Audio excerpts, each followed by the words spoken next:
Level 4. Around the World in 80 Days.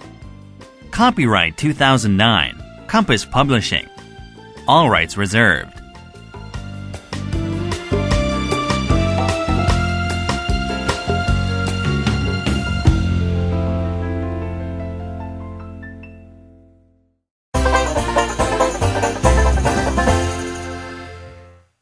Chapter 1. Phileas Fogg hires a new servant. In the year 1872, Phileas Fogg lived in the house at number 7, Savile Row, in London. He was an unusual gentleman because he did not want people to notice him. He was handsome, polite, and wealthy. He was not a lawyer, or a stockbroker, or a businessman. He did not own a factory or any land. He was not a member of the royal family, and was not a member of any of the many societies in London at that time. He was a member of the Reform Club, but nobody at the club knew anything about him. He was generous when money was needed for charity, and seemed to know a lot about different places in the world. However, he did not talk very much and never spoke about himself. One thing that everybody knew was that he had not been away from London for many years. People who knew him would tell you that you could see him walk from his house to the club every day. At the club, he read the papers and played whist. He never kept the money that he won when he played whist, but gave it to charity. He enjoyed the game because it was a challenge, and he did not have to travel or tire himself out to play it. As far as was known, Phileas Fogg did not have a wife or children, nor did he have any relatives or friends at all. He lived alone in his house with one servant, and never let visitors into it. This unusual gentleman did the same thing every day. He always had his lunch and dinner at the club, always at the same time and always at the same table. He never invited anybody to eat with him. Every night, he returned home at exactly midnight. He spent 10 hours every day at home, sleeping and getting ready to go to the club. When he went for a walk, it was always at a very even speed, like a machine. His house was comfortable, and his servant did not have to work hard. However, Phileas Fogg did want his servant to do everything correctly. On the morning of October 2nd, 1872, Mr. Fogg dismissed his servant because the water for his shave was not quite hot enough. Therefore, he was waiting for his new servant to arrive. He sat in his armchair with his feet together and his hands on his knees. His back was straight as he watched the hands of the clock move forward. He always went to the club at 11:30, and it was almost that time now. The new servant arrived. He told Mr. Fogg that he was French and that his name was Jean Passepartout. I have worked as a singer, a horse rider in a circus, an acrobat, a teacher of gymnastics, and a fireman. I heard that you are a very precise person who never leaves London, and decided that I would like to work for you. I have good reports about you, said Mr. Fogg. What time is it? Passepartout looked at his watch. 11:22. Your watch is 4 minutes slow. That is impossible, sir. It is not important. We only need to note that we have a difference in time. From this moment, 11:26, on the 2nd of October, 1872, you are working for me. Phileas Fogg stood up, put on his hat, and walked out of the house to the club.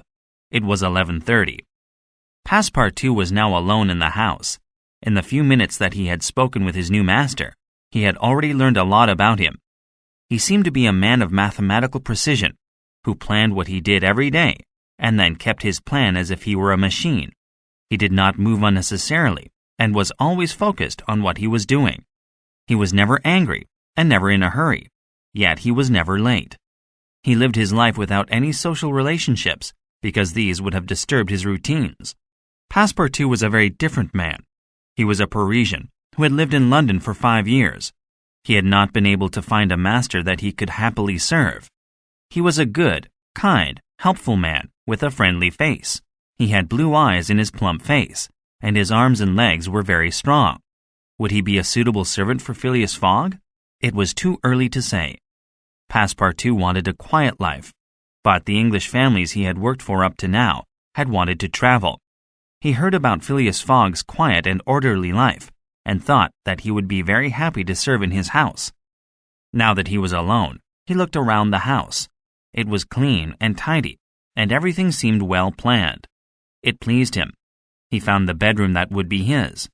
On the wall, he saw a piece of paper that listed the jobs he was to complete every day, beginning at 8 o'clock in the morning until 11:30, when Fogg went to the Reform Club. Every detail was there. Tea and toast at 8:23, shaving water at 9:37, and so on.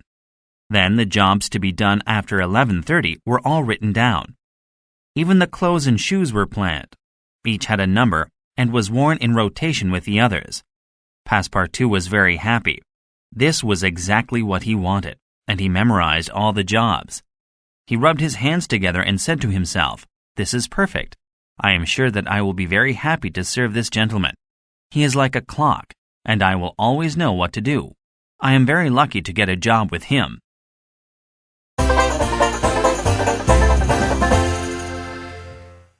Chapter 2. Phileas Fogg Makes a Bet.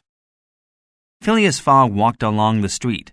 He put his right foot in front of his left foot 575 times. He put his left foot in front of his right foot 576 times. Then he arrived at the Reform Club. He went straight to the dining room and sat at his usual table. He enjoyed a splendid lunch, served with cups of tea. At 12:47, he got up and walked to the drawing room and read the newspapers until dinner time. Dinner was exactly the same as lunch. At 6:20, he returned to the drawing room and read the papers for another half hour. Then he joined a group of 5 wealthy businessmen who all loved to play whist. One of them was a director of the Bank of England. One of the others asked the director about the robbery that had just occurred. This robbery had occurred 3 days earlier. A sum of £55,000 had been taken from the desk of a bank teller while he was busy, and the thief had not been caught. The police were looking for a man who was in the room at the time. He was described as a well-dressed and good-mannered gentleman.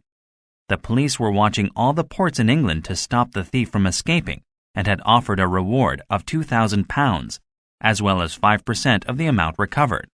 The police thought that they would soon catch the thief, and the bank director was not very worried. "I think he will escape," said one of the other whist players. "Where do you think he will go?" asked the bank director. "I don't know. The world is a big place." "It used to be a big place," said Phileas Fogg. "It's a lot smaller now." The bank director agreed. "It is smaller because now you can travel around it 10 times more quickly than you could 100 years ago. You can do it in 80 days. I read it in the newspaper," said one of the other players. "But there could be bad weather, shipwrecks, and many other problems that delay the trip. It might be 80 days on the timetables, but I don't think it will work if you try it." "I'm sure it will," replied Phileas Fogg. "I'd like to see you prove it. I bet £4,000 that you can't do it." Each of the 5 players said that they would bet the same amount. "I'll do it," said Mr. Fogg calmly. "I have £20,000 with Baring Brothers. I am ready to risk it." They could hardly believe him. "You will lose all that money if there's an unexpected delay." "I do not believe in the unexpected," replied Mr. Fogg. "When will you go?" "Now. The train to Dover leaves at 8:45. I will be on it." "Tonight?" "Yes, tonight." "It is Wednesday, the 2nd of October, and I will be back in this room at 8:45 on Saturday, the 21st of December. If I am not here, you may cash this check for £20,000 and share the money among yourselves." The 6 men wrote it all down on a piece of paper and signed it. It was 7 o'clock, and they expected their friend to stop playing and prepare for his trip. "I am always ready," he said, and continued to play. He played for another 25 minutes and then walked home. Passepartout was very surprised to see him. The piece of paper said that he would return home at midnight, but it was only 10 to 8. He was even more surprised when Mr. Fogg told him that they were leaving in 10 minutes and going around the world. Passepartout was very disappointed. This was not what he had expected. "Just pack a few small bags," Mr. Fogg told him. "We don't need suitcases. We will buy anything that we need along the way." Passepartout thought that his master was joking, but he soon realized that he was serious. Phileas Fogg never joked. At 8 o'clock, they were ready to leave. Phileas Fogg carried a ship and train timetable and put £20,000 in Passepartout's bag. "Be careful with it," he said. They locked the door and went to the railway station. Phileas Fogg saw a poor woman begging and gave her the money he had won at whist that evening. He told Passepartout to buy 2 tickets to Paris. The 5 men from the Reform Club were at the station to say goodbye. Mr. Fogg promised them that he would have his passport stamped as he went along. "I will be back at the Reform Club at 8:45 on the evening of December 21st, he said, and got on the train. At 8:45, the train blew its whistle and started on its journey. The news of the bet went around the Reform Club and then got into the newspapers. All over London, people made their own bets. Would he return in 80 days? At first, some people thought that it might be possible, but most people disagreed. One of the newspapers tried to prove that it could not be done. If there was only one delay, it said, the whole plan would be ruined. It listed the many things that could go wrong. After that, almost nobody believed it could be done. 7 days later, the police chief in London received a message from a police officer in Suez.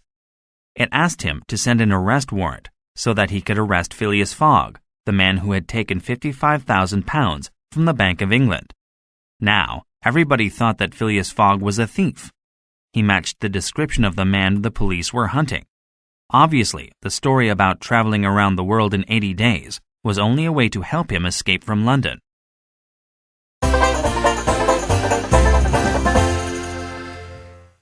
Chapter 3. Passepartout Says Too Much. Everybody believed that Phileas Fogg was the thief who had stolen £55,000 from the Bank of England, and that the bet was just a clever trick to fool the police. They thought this because the police had received a telegram from Suez asking for an arrest warrant. Why did the police officer in Suez send this telegram? On Wednesday, the 9th of October, a very large steamship called the Mongolia was due to arrive in Suez at 11 o'clock in the morning. It was going from Brindisi to Bombay via the Suez Canal. The canal had been opened 3 years earlier and had cut the time for a journey from London to Bombay in half. On this morning, 2 people were waiting for the Mongolia. One was the British consul, and the other was a thin man called Mr. Fix. He was a police officer who had recently seen the description of the well-dressed gentleman who had been seen in the bank on the morning that the money was taken. He was watching the passengers on every ship to see if one of them might be the thief. He wanted the large reward that was offered by the bank. The consul and the police officer talked about the robbery while they waited. "How will you recognize the thief? The description is not very clear." "Trust me, sir. I am an experienced police officer. I can recognize a criminal when I see one. If he is on the ship, he won't escape. But the description says he looks like a gentleman." "Yes, of course," replied Mr. Fix. "People who look like criminals are carefully watched by the police so that they don't dare to commit crimes. A good police officer like me will look carefully at people who do not look like criminals. That is why my work is not really a job. It is an art." The consul went back to his office, and Mr. Fix continued to walk up and down, waiting for the ship. He knew that the ship would stay in Suez for 4 hours to refuel and then go straight to Bombay. He believed that the thief, if he was on the ship, would not go to Bombay, which was English territory. He would get off in Suez and try to find his way to a part of Asia that did not belong to England. It would be more difficult to arrest him in those countries. When the large ship arrived, Mr. Fix looked closely at all the passengers that came ashore. There were a lot of them. One of them asked him the way to the consul's office. He had a passport and showed it to Mr. Fix. Mr. Fix looked at the passport and saw that the description was exactly the same as that of the thief. He looked at the passenger. "This is not your passport, is it?" he asked. "No, it is my master's passport," said Passepartout. "He is still on the ship." Mr. Fix told him that his master should come to the office with his passport, and Passepartout went back onto the ship to get Phileas Fogg. Mr. Fix quickly went to the consul's office and told the consul what had happened. "If he is the thief," said the consul, "he won't come to the office. He does not need to show his passport, and I'm sure that he doesn't want to tell the police where he is." "Sir, I think he is very clever. He will come to the office so that we do not suspect him. However, I hope that you will not stamp it. I need to keep him here for a few days so that I can get a warrant for his arrest from London. I'm sorry, said the consul. "If his passport is in order, I can't refuse to stamp it." At that moment, there was a knock on the door, and Phileas Fogg and Passepartout came in. Mr. Fogg asked the consul to stamp his passport. The consul read it carefully. "Are you Mr. Phileas Fogg?" "Yes." "Where are you going?" "To Bombay." "Do you know that you don't need to show your passport?" "Yes, but I want to prove that I have been here." Mr. Fix stood in a corner and looked carefully at Phileas Fogg and Passepartout. The consul stamped the passport, and his two visitors left. Mr. Fix followed them. He decided that he would try to find out more about Phileas Fogg by speaking to Passepartout. Phileas Fogg returned to the ship and wrote the details of this part of the trip in his notebook. He could see that he had not lost any time yet, but that he was not ahead of his schedule either. He did not bother to go and look at the sights of Suez. Instead, he had his lunch in his cabin. Mr. Fix, however, followed Passepartout into the town and was soon talking to him. It did not take long for him to find out that Passepartout had not expected to travel this far and that his master was in a hurry. "He left without enough clothes," Passepartout told him, "and I have to buy some new ones."